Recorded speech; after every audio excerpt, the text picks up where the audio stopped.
کہ حجت خدا کا ظہور قریب ہے۔ حضرت کی غیبتیں بھی دو ہیں، یہ بچے بچے کو شیعہ قوم کے پتہ ہے۔ حضرت کی غیبتیں دو ہیں بھائی اشرف، ایک ہے غیبت صغریٰ اور ایک ہے غیبت کبریٰ۔ غیبت صغریٰ وہ غیبت ہے حضرت کی کہ جو ماہ شوال سے شروع ہوئی اور 95 سال تک جاری و ساری رہی۔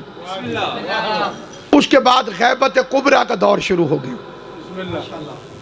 جو ختم ہو چکا ہے۔ مولا کے ظہور بھی دو ہیں، ایک ہے ظہور اصغر اور ایک ہے ظہور اکبر۔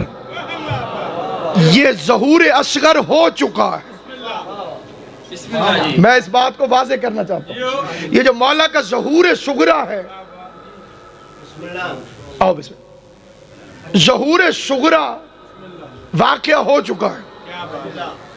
20 سال پہلے امام کا ذکر بھی کہیں نہیں تھا سوائے اس کے کہ وہ ہمارے 12ویں امام ہیں۔ آج ہر بندہ چاہتا ہے کہ 12ویں امام پہ گفتگو ہو۔ آج ہر بندہ چاہتا ہے کہ اللہم قل ولی کل پڑھی جائے۔ اور 20 سال پہلے جو میرے ساتھ کے حضرات ہیں ان سے قسم اٹھا کے پوچھیں، بذات خود میں اس حدیث پہ پریشان ہوتا تھا کہ مولا کی حدیث میں یہ کیسے لکھا ہوا ہے کہ امام کعبے میں ظہور فرمائیں گے اور ہر بندہ اپنے گھر میں بیٹھ کر دیکھے گا۔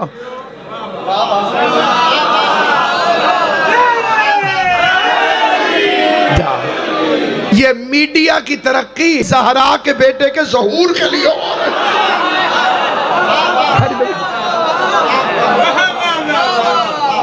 اب کیونکہ عصر ظہور قریب ہے، لہذا شیطان اپنا آخری اور مکمل زور لگا کر اہل ایمان کو صراط مستقیم سے ہٹانا چاہتا ہے، اور اس نے اللہ کے سامنے کہا تھا کہ میں انہیں صراط مستقیم سے گمراہ کروں۔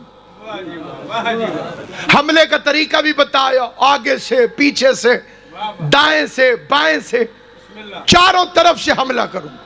گھبرائے تو نہیں بیٹھے آپ؟ ایک بندے نے امام صادق سے پوچھا، مولا ہم تو مارے گئے، آگے بھی کھڑا ہے، پیچھے بھی کھڑا ہے، دائیں بھی کھڑا ہے، بائیں بھی کھڑا ہے، نکلے کدھر سے؟ ہر طرف تو وہی ہے، بچیں کیسے؟ دشمن چاروں طرف کھڑا ہے، چاروں طرف سے ہم نے جہاں سے بھی نکلنے کی کوشش کی سامنے کھڑا ہوا، تو بچیں گے کیسے؟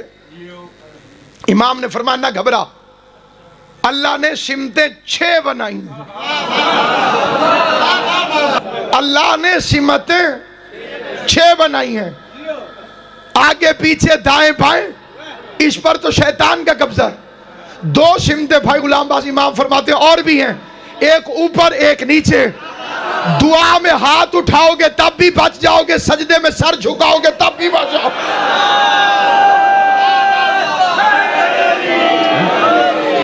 ان سجے کھبے ان پریشان ہو کے نہیں بیکھنے، گفتگو میں کہہ رہا ہوں حضرات، تو صحیح ذرا توجہ کرنی دو، ہر پریشانی کو بھول جایا کرو حسین کی مجلس میں۔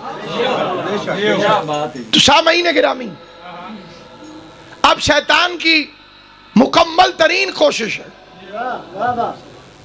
اور حضرت ابراہیم علیہ السلام کے واقعے سے ثابت ہے کہ شیطان روپ بدل بدل کے آتا ہے۔ ہر مسلمان چاہے وہ شبیہ کا منکر ہی کیوں نہ ہو، اس کے گھر سے دمبے اور بکرے کی شبیہ نکلے گی۔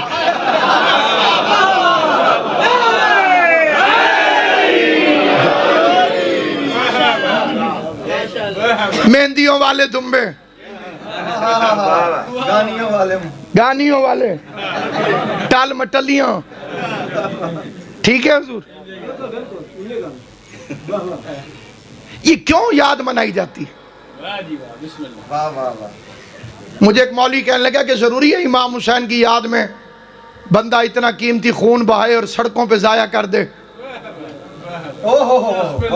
تو اس نے کہا میں خون بہانے کا مخالف نہیں ہوں، بہانا چاہیے، واقع کربلا ہے اتنی عجیب یادگار، عظیم یادگار، لیکن خون سڑکوں پہ ضائع ہو جاتا ہے۔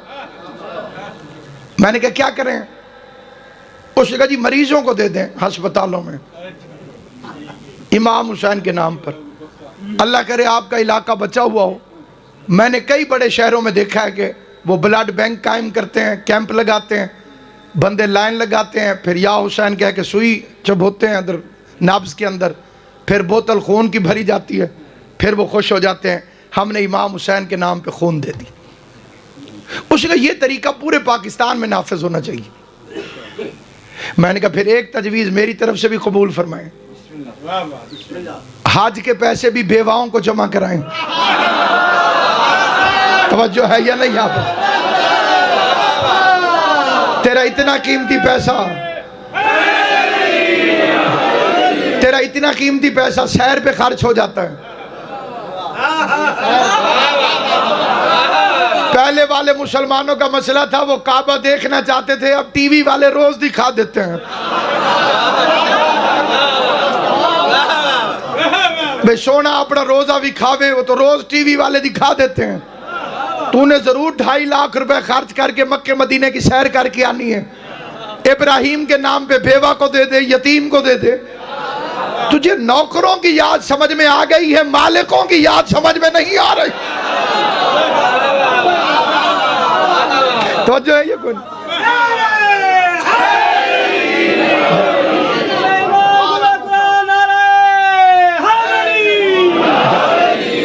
ضروری 15-20 ہزار روپے کا بکرا لینا ہے، یہ پیسے کسی یتیم کو دے دے۔ ایک گھر میں اگر بکرا ذبح نہیں بھی ہوگا، دین کو کون سا نقصان پہنچ جائے گا؟ یہ سمجھ میں آ جاتا ہے مولوی کو۔ شاعر نے کہا تھا علی کے نام کا چرچا بہت ہے، یہ ملا بھی بہت بہرا بہت ہے۔ علی کے نام کا چرچا بہت ہے، یہ ملا بھی مگر بہرا بہت ہے، مگر کر لو کبھی جنت کی باتیں، یہی بہرا ہے جو سنتا بہت ہے۔ اب اس واقعہ حضرت ابراہیم علیہ السلام سے ثابت ہے، ابراہیم گھر سے لے کے چلا اپنے بیٹے کو ذبح کرنے کے لیے، شیطان نے 3 ناکے لگائے رستے میں۔ ایک دفعہ اسماعیل کو روکنے کی کوشش کی، اسے کہا تیرا باپ بوڑھا ہو گیا، اس کے دماغ کام نہیں کرتا۔ اسماعیل نے فرمایا لا حول ولا قوت الا باللہ العلی العظیم۔ شیطان بھاگا بھی صحیح، اور بھاگتے بھاگتے پوچھتا بھی گیا تو نے مجھے پہچانا کیسے؟ اسماعیل نے فرمایا جو نبی کے دماغ پہ حملہ کرے شیطان ہوتا ہے۔ بات سمجھ میں آئی ہے تو میرے ساتھ بولنا جی سمجھنا۔ اس کے بعد جناب والا یہ آیا ابراہیم کے پاس، کہنے لگا میں روز خواب دیکھتا ہوں، جو دیکھتا ہوں وہ کرتا نہیں، تو نے خواب دیکھ لیا بیٹے کو ذبح کر رہا ہوں تو ویسے ہی کرنے چل پڑا۔ ابراہیم نے فرمایا لا حول ولا قوت الا باللہ العلی العظیم۔ دوڑا بھی صحیح، پوچھا بھی صحیح، تو نے کیسے پہچانا؟ فرمایا جو نبی کو اپنے جیسا سمجھے۔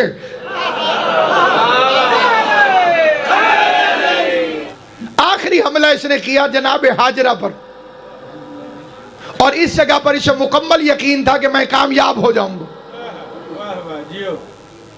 کیونکہ اس پر اپنے تجربے کی بنیاد پر وہ نبیوں کی بیویوں پہ پہلے کامیاب ہو چکا تھا۔ جس بندے کو سمجھنا ہے اس سے مطالبہ ہی نہیں ہے، جسے سمجھ اور معرفت حسین کی اماں نے دی ہے اس کے لیے شیرازی بادشاہ کی دربار میں فکر عرض کر رہا ہوں۔ قبلہ صاحب میں آپ سے دعا چاہنے کے لیے فکر عرض کرتا ہوں آل محمد آپ کو ہمیشہ سلامت رکھے، کیونکہ نوح کی بیوی کو یہ پہلے گمراہ کر چکا تھا، لوط کی بیوی کو یہ پہلے گمراہ کر چکا تھا، اس کے لیے مسئلہ ہی کوئی نہیں تھا۔ جناب ہاجرہ کو گمراہ کرنا بڑے زوم میں چلا شیطان کہ چلو 2 نبی نبی مجھ سے بچ گئے، ہاجرہ تو نہیں بچے گی۔ لیکن اس کمینے کو کوئی سمجھائے کہ ہاجرہ خالی نبی کی بیوی نہیں ہے، ایک معصوم کی ماں بھی بن چکی ہے، اور جو معصوم کی ماں بن جائے وہ اس کے چکر میں کبھی نہیں آ سکتی۔ اب یہ آیا اور اس نے دروازے پہ دستک دی، اندر سے بی بی ہاجرہ نے پوچھا کون؟ کہتا ہے ہمدرد۔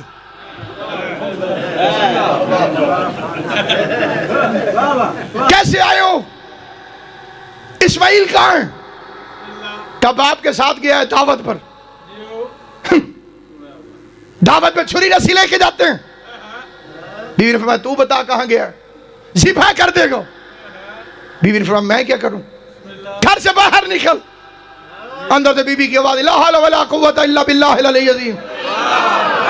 اس بندے کو میرا سلام ہے جسے یہ فکرہ سمجھنا ہے، جسے نہ سمجھ آئے اسے پھر خدا سمجھے گا۔ آواز دے کے کہتے بی بی تو پردے کے اندر کھڑی تھی، تو نے مجھے کیسے پہچانا؟ فرمایا جو نبی کی بیوی کو گھر سے باہر نکالے شیطان ہوتا ہے۔